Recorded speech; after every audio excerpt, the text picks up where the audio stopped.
Bonjour et bienvenue dans l'entretien de France 24. Aujourd'hui, nous avons le plaisir de recevoir un opposant historique au régime de Mobutu, de Laurent Kabila et désormais de son fils Joseph Kabila, dans ce qui s'appelait avant le Zaïre, qui est aujourd'hui la République démocratique du Congo. Étienne Tshisekedi, merci à vous d'être présent. Merci. Alors, après avoir connu la prison et l'exil, vous qui êtes le fondateur de l'Union pour la démocratie et le progrès social, espérez devenir enfin le président de ce pays si vaste, si riche et si complexe. Est-ce que vous allez être candidat à l'élection présidentielle prévue en novembre 2011 ? Oui, je vais être candidat à la présidence de la République, oui, aux élections prévues pour le novembre 1991, si jamais elles sont organisées, parce qu'il y a toujours des bruits qui ne nous rassurent pas sur ce plan-là. Est-ce que vous pensez que les conditions sont réunies pour avoir des élections transparentes ?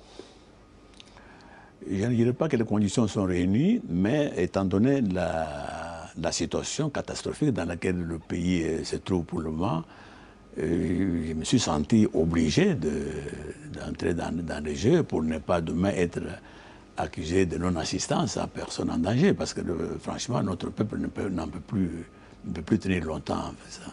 Donc je tiens absolument à participer à ces élections-là. Donc vous, après 3 ans d'absence, vous étiez à l'étranger, vous allez rentrer à Kinshasa en décembre ? Début décembre, oui. Pourquoi ? Qu'est-ce que vous allez faire ? Je vais commencer par organiser le congrès de mon parti, le premier congrès du parti. On n'a jamais eu le temps, avec toutes ces dictatures, on n'a jamais eu le temps de s'organiser. C'est maintenant qu'on peut le faire. Ça va pouvoir se faire ? Vous pensez que ça va pouvoir se faire ? Et encore une fois, j'espère que ça va pouvoir le faire. Mes collaborateurs qui sont sur place disent que les conditions sont telles que je peux organiser les élections. Je peux organiser le congrès de mon parti qui s'ouvre le 10 au 14 décembre prochain. D'accord. Laissez-moi comprendre quelque chose. En 2006, il y a eu des élections. Vous les avez boycottées.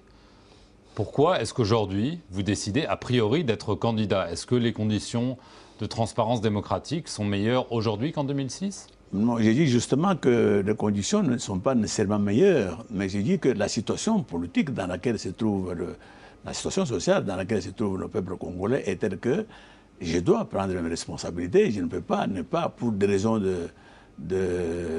que les conditions ne sont pas remplies, ne peux pas cette fois-ci être absent. Il faut absolument que je remplisse mon devoir civique, parce que comme je dis, il ne faut pas que demain je sois accusé de non-assistance de personnes en danger. Parce quel est le danger ? Quel est le danger aujourd'hui ? Évidemment, le pays a beaucoup de problèmes, mais pour vous, quel est le danger ? Guerre civile, sécession, coup d'État, effondrement économique, quel est le danger ? D'abord, la manière catastrophique dans laquelle, laquelle le peuple est dirigé, le pays est dirigé par l'équipe au pouvoir pour le moment. Et puis, il faut craindre, parce que ça, il faut aussi le savoir, qu'il n'est pas exclu qu'à un moment ou l'autre, il puisse y avoir effectivement une nouvelle guerre civile, parce que ceux qui sont arrivés au pouvoir, ceux qui dirigent le pays étant des militaires, ils avaient leurs collègues avec lesquels ils faisaient le maquis, et quand ils se sont partagés le pouvoir, ils n'ont pas satisfait tout le monde, et tous ces gens-là sont dans le maquis pour le moment, et en train de voir si la direction du pays est bonne ou pas, et sinon ils peuvent faire des coups. Je ne peux pas garantir cela non plus. Donc tout ça fait que, en tant que politique, je dois absolument prendre mes responsabilités en me lançant, en me jetant dans la danse, si vous voulez, parce qu'il ne faut pas que demain on m'accuse que je n'ai pas pu sauver le peuple qui était effectivement, comme je dis, en danger. Vous avez d'abord travaillé avec le maréchal Mobutu. C'est quoi ? Avant de devenir un de ses opposants, vous avez été aussi opposant de Laurent Kabila, aujourd'hui de Joseph Kabila. Comment est-ce que vous comparez les trois ? Les trois, ça va un peu crescendo. Mobutu, j'ai même collaboré avec lui parce qu'il avait toujours cette habitude de faire le contraire de ce que disait sa constitution. La constitution qui à ce moment-là, qui rédigeait sur le pays, j'y ai contribué pour la rédiger. Elle était très démocratique, elle prévoyait le multipartisme, elle prévoyait tout, mais dans la pratique, Mobutu faisait juste le contraire. Et c'est ça qui m'a servi à un moment donné de me révéler, de dire non, voilà ce que dit la Constitution, nous devons la suivre plutôt que faire le contraire. Mais quand Kabila, Laurent est arrivé, c'était pire que Mobutu. Là, il n'y a absolument aucune logique. Personne ne pouvait suivre, personne ne pouvait savoir ce qu'il voulait et ce qu'il ferait. Pas, de la même manière que son fils aussi, il n'a aucune vision, on ne sait pas demain qu'est-ce qui nous attend au Congo. On agit au sauve qui peut, on ne sait pas très bien ce qui va se faire. Donc, un homme qui n'a pas de vision politique, qui n'a pas de programme, il y a 10 ans qu'il est au pouvoir. Pour le moment, il ne faut pas oublier ça. Alors, ce n'est pas après avoir bitumé quelques tronçons de route qu'on peut dire qu'il a dirigé le Congo. Donc, tout est, à tous les plans, tout est catastrophique. Le plan social, on n'en parlait pas. Les fonctionnaires sont toujours en grève permanente, donc il ne faut pas en parler. Il n'a construit aucun hôpital, aucun centre médical. Un dictateur, oui, parce que justement, je vous dis qu'il dirige un peu comme son père, un peu à l'arbitraire, sans tenir compte de la Constitution de la République et sans tenir compte des lois qui existent. Vous avez dit que tous ces dirigeants, depuis l'indépendance, ont été d'une certaine façon soutenus, voire imposés par l'étranger, la communauté internationale, la France notamment. Est-ce que vous pensez toujours cela? Qu'aujourd'hui, ce sont les pays étrangers qui essayent d'imposer un leader au peuple congolais? Mais jusqu'ici, oui. Jusqu'ici, nous avons l'impression, la conviction même que c'est particulièrement ce qui s'est passé dernièrement en 2006, qu'on appelait les élections chez nous. Ça ne sont pas été des élections auxquelles le peuple congolais a participé. Nous appelons, continuons à dire que c'est vraiment une mascarade organisée justement par la communauté internationale, par un groupe au moins de la communauté internationale. Qui? Donc, enfin, on ne peut pas aller, vous l'avez dit, jusque dans les détails, mais la communauté internationale... La France soutient toujours Joseph Kabila? Mais nous avons l'impression, je ne suis pas sûr, j'ai l'impression, je viens de la Belgique, et je vois que certains leaders politiques qui avaient effectivement appuyé Kabila, maintenant, devant ces réalisations que je viens de décrire, j'ai l'impression que les gens ont tourné un kazakh, ils ne savent pas, ils ne peuvent plus avoir confiance dans un homme qui mène le pays. Vous pensez que Paris et Washington pourraient lâcher Joseph Kabila? Ah oui, devant en tout cas les actions que Kabila mène maintenant, donc c'est-à-dire d'inexistence d'un État, voilà. Nous sommes là dans un non-État. Donc je crois que les réalités sont telles que, quels que soient les appuis que l'Amérique et la France donnaient à Kabila, ils doivent absolument s'en défaire pour le moment. Ce n'est pas possible. Mais entre devoir et le faire, vous pensez qu'il y a une possibilité que ça devienne une réalité?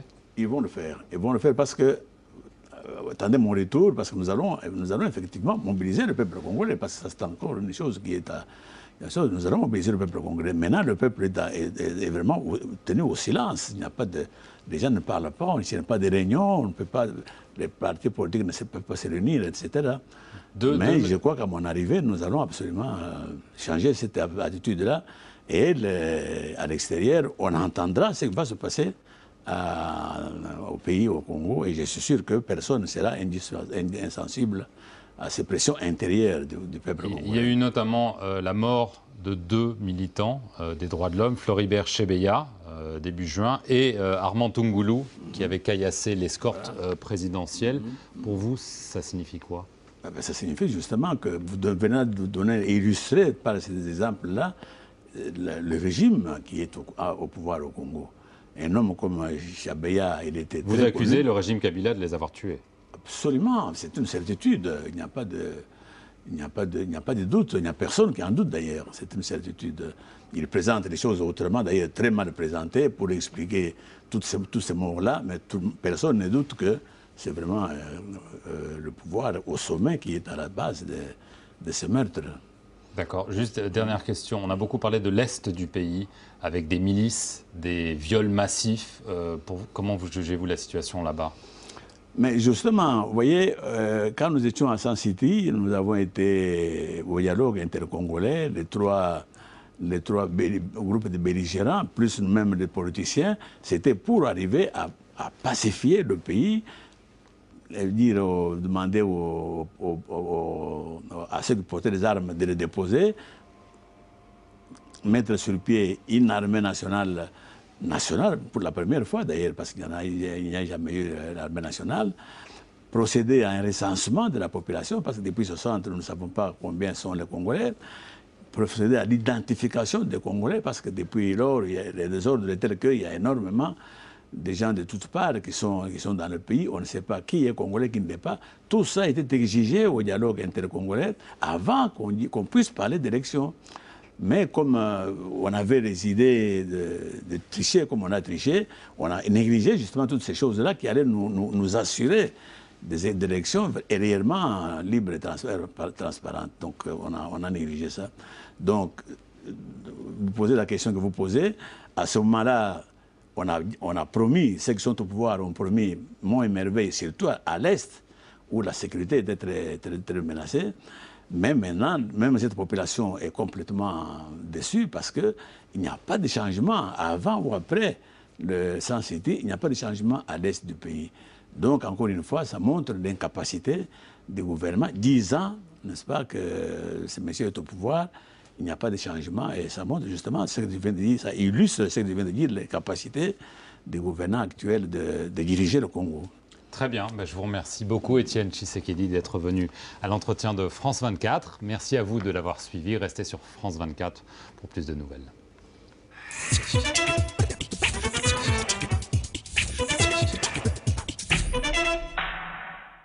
Ah, ok. Merci beaucoup. Merci beaucoup.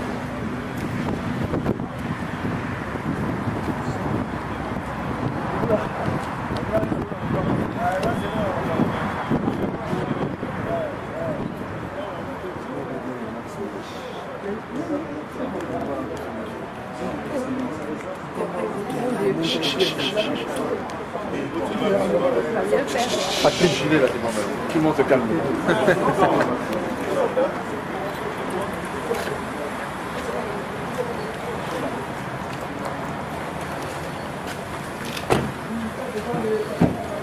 On reste calme les gars.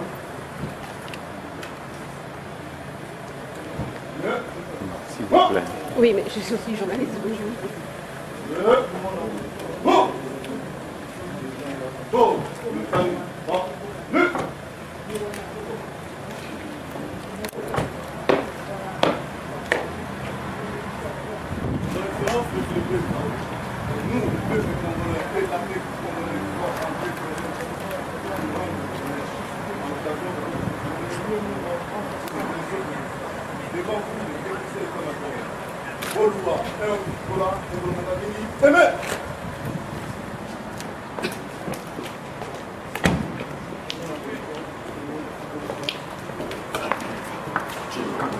Kangaba journaliste, Kangaba journaliste.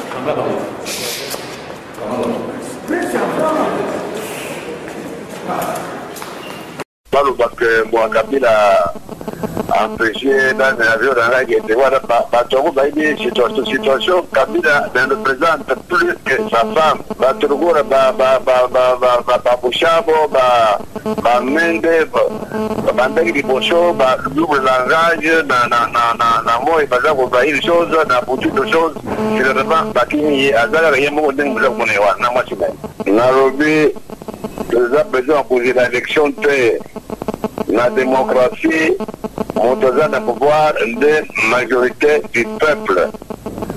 Le peuple congolais, la majorité de l'Ango, pour lui qui se dit, à la confiance dans Tshisekedi, mandat de l'eau, il contre la chef de l'État. Moi, le matin de l'élection, matin de l'organisation, le groupe de la route pour le bon, la Magambo, la route pour le bas. Kondiamboka banda de l'eau ezali peuple congolais, donc ezali Tshisekedi Etienne Motumotusu azali te monsieur Ngoyi Mulunda soki alandi makambo biso toza koloba te le 6 décembre akolela na monoko mboka